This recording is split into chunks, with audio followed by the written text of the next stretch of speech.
Welcome back to the video. जो हमारा आज का टॉपिक है वो कन्वेंशंस है ब्रिटिश कॉन्स्टिट्यूशन के, और अब हम इसमें कवर करेंगे कन्वेंशंस के बारे में। मीनिंग होगा, डेफिनेशन होगी, करैक्टरिस्टिक्स होंगे, डिफरेंस होगा कन्वेंशन और लॉ के बीच में, और इसकी इंपॉर्टेंस होगी। जो नेक्स्ट वीडियो होगी उसमें होगा जो क्लासिफिकेशन होगी कन्वेंशंस की related to the king, council, parliament, speaker, इन सभी को नेक्स्ट वीडियो में कवर करेंगे। पहले पढ़ लेते हैं कि कन्वेंशंस क्या होते हैं। कहते हैं कि जो यूके के कॉन्स्टिट्यूशन में जो कन्वेंशंस हैं उनका मेजर रोल है, और ये जो कन्वेंशंस हैं 80% हैं जो कि अनरिटन है। अगर इसे कोई वायलेट करता है, इसे किसी उस पर्सन को, उस इंडिविजुअल को किसी भी तरह की कोई भी पनिशमेंट नहीं दी जाती है।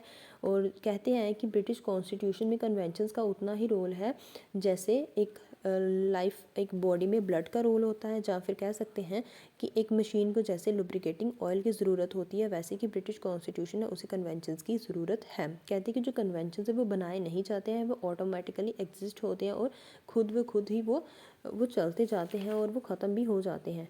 ठीक है, अब हम कर लेते हैं इसकी मीनिंग एंड डेफिनेशन। कहते हैं इसका मीनिंग ये है कि ये अनरिटन रूल्स हैं और ये इनको अप्रूवल मिला हुआ है, या फिर कह सकते हैं कि इनको अप्रूव्ड किया गया है बाय सोसाइटी और बाय द पीपल, जिसके बाद कि ये एक कॉन्स्टिट्यूशन का हिस्सा बनते हैं।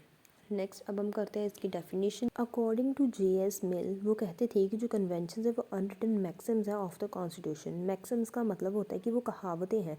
जो कन्वेंशन है वो कहावतें हैं एक कॉन्स्टिट्यूशन की। अकॉर्डिंग टू एंसन कहता था कि जो कन्वेंशन है वो कस्टम है ऑफ द कॉन्स्टिट्यूशन। कस्टम्स का मीन है कि वो एक तरह की प्रथाएं हैं कॉन्स्टिट्यूशन की।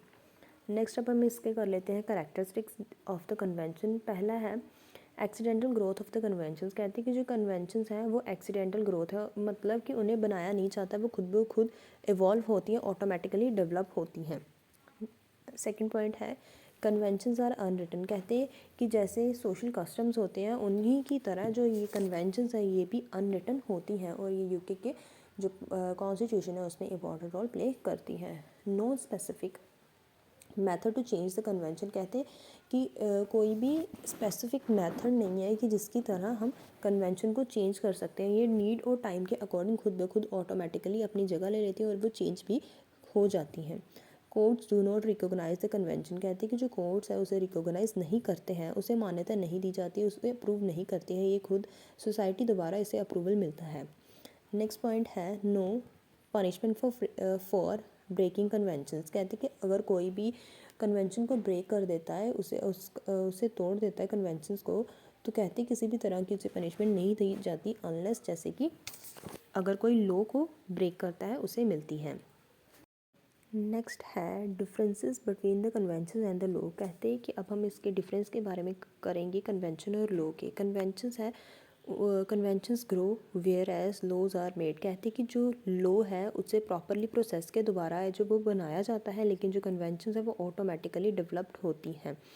Conventions are unwritten whereas laws are written. कहते हैं जो कन्वेंशंस हैं वो अनरिटन है, जैसे कि हमें पता है कि जो मेजर पोर्शन है यूके के कॉन्स्टिट्यूशन का वो अनरिटन है। मींस वो किस पर बेस्ड है, वो कन्वेंशंस पर बेस्ड है, लेकिन जो लॉ है वो रिटन है। जो लॉ है वो रिटन फॉर्म में और वो कॉन्स्टिट्यूशन में लिखा हुआ है।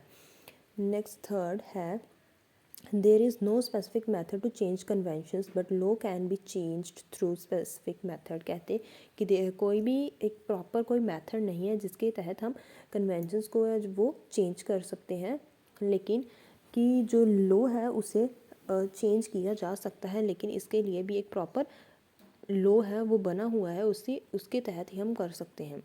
नेक्स्ट पॉइंट है courts recognise law but not the conventions. कहते हैं कि जो कोर्ट्स है वो उसे लॉ को मान्यता देती है, लेकिन जो कन्वेंशंस है उसे मान्यता नहीं दी जाती है, और जो लॉज है उसके बाउंड उसके इर्द गिर्द रहकर ही हमें अपनी जो ड्यूटीज़ है उन्हें पूरा करना होता है। Violation of laws invite punishment but not a convention. कहते हैं कि अगर कोई लॉ को वायलेट करता है उसे पनिशमेंट दी जाती है, और जो कन्वेंशंस को वायलेट करता है उसे किसी भी तरह की कोई भी पनिशमेंट नहीं दी जाती है। Conventions. First point, conventions have changed unlimited monarchy into limited monarchy. कहते कि जो कन्वेंशंस है उसकी वजह से जो अनलिमिटेड मोनार्की थी वो किस में टर्न होगी, किस में बदल गई, लिमिटेड मोनार्की में। जैसे इसकी एग्जांपल देखी जा सकती है कि अब जो किंग है वो वीटो पावर नहीं लगाता है अगर कोई भी बिल है जो पास की जाता है अगर पार्लियामेंट के द्वारा। सेकेंड पॉइंट है मेक द कॉन्स्टिट्यूशन डायनेमिक। कहते कि कन्वेंशन की वजह से जो कन्वेंशन की वजह से जो ब्रिटिश कॉन्स्टिट्यूशन है उसमें काफ़ी चेंजेस देखने को मिलते हैं। लेकिन कहते कि अगर किसी और कंट्री की बात की जाए वहाँ पर जो कॉन्स्टिट्यूशन है वो अमेंड किया जाता है, उसी की वजह से ही कोई भी चेंज देखा जा सकता है। लेकिन इन इंग्लैंड ये कौन परफॉर्म कर रहा है, जो कन्वेंशंस हैं वो परफॉर्म कर रहे हैं। कन्वेंशंस के workable shape to the constitution. कहते हैं कि जो यूके का कॉन्स्टिट्यूशन है उससे जो कन्वेंशंस हैं वो एक इम्पॉर्टेंट रोल प्ले कर रहे हैं और इसी के बिना जो ब्रिटिश कॉन्स्टिट्यूशन वो वर्क नहीं कर सकता। जैसे कहते हैं कि देखा जा सकता है कि जो प्राइम मिनिस्टर है वो मेजॉरिटी पार्टी मींस कि हाउस ऑफ कॉमन से इलेक्ट किया जाता है और ये भी एक तरह की कन्वेंशन ही है। Main source of constitution.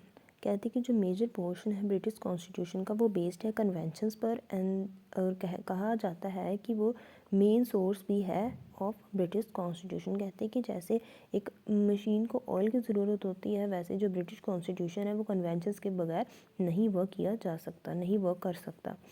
Next point है establish the supremacy of the house of Commons. कहते हैं कि जो ब्रिटिश पार्लियामेंट है उसमें दो हाउस, एक हाउस ऑफ कॉमन है और एक हाउस है हाउस ऑफ लॉर्ड्स। जो हाउस ऑफ लॉर्ड है उसके जो मेंबर्स हैं वो हेरिडेटरी होते हैं, जो हाउस ऑफ कॉमन्स हैं उसके जो मेंबर्स होते हैं वो इलेक्ट किए जाते हैं थ्रू यूनिवर्सल एडेड फ्रेंचाइज की तरह के। इसी एक तरह से इसीलिए कहा जाता है कि जो इसका सिंबल है वो डेमोक्रेसी है। जो मेनली इन इंग्लैंड जो कन्वेंशन है वो मेनली इस्टेब्लिश्ड उन्होंने इस्टेब्लिश किया हुआ है the supremacy of the house of Commons. इसलिए कहा जाता है कि जो कैबिनेट है वो रिस्पॉन्सिबल होता है हाउस ऑफ कॉमन्स के आगे। जो प्राइम मिनिस्टर है वो हाउस ऑफ कॉमन से इलेक्ट किया जाता है इसलिए।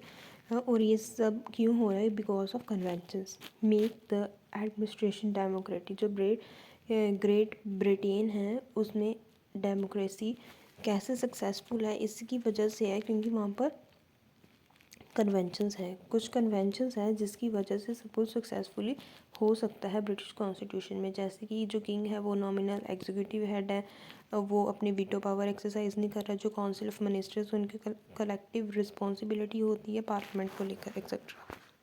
Provide continuity. कन्वेंशंस प्रोवाइड करते हैं continuity and uniformity to the constitutional institutions of the Great Britain. कहते हैं जो कन्वेंशंस है वो जो वहाँ की पीपल है, वहाँ की सोसाइटी है उसको हेल्प करते था जो कि वो अपनी हिस्ट्री के साथ कनेक्टेड रहे। Development of parliamentary system. कहते हैं जो ग्रेट ब्रिटेन है वहाँ पर पार्लियामेंट्री फॉर्म ऑफ गवर्नमेंट है जो कि बहुत पुरानी है और मोस्ट सक्सेसफुल है इन द वर्ल्ड। जो ब्रिटिश पार्लियामेंट है वो किसी भी तरह के किसी भी लॉ पर बेस्ड नहीं है, रैदर कि वो टाइम के साथ इवॉल्व होती है और उसी के साथ वो कन्वेंशंस पर बेस्ड है। और जो कन्वेंशंस है वो बहुत इंपॉर्टेंट रोल प्ले करती हैं in British parliament. At last अब हमें यही पता लगता है कि जो कन्वेंशंस है वो इम्पोर्टेंट रोल प्ले करती है ब्रिटिश कॉन्स्टिट्यूशन में और we can not imagine the political system working without them. कि इसके बगैर हम सोच भी नहीं सकते कि जो कोई भी कॉन्स्टिट्यूशनल सिस्टम है वो वर्क कर सकता है, पॉलिटिकल सिस्टम है जो वर्क करेगा। और इसी के साथ जो ये टॉपिक है ये ख़त्म होता है और thank you for watching this video.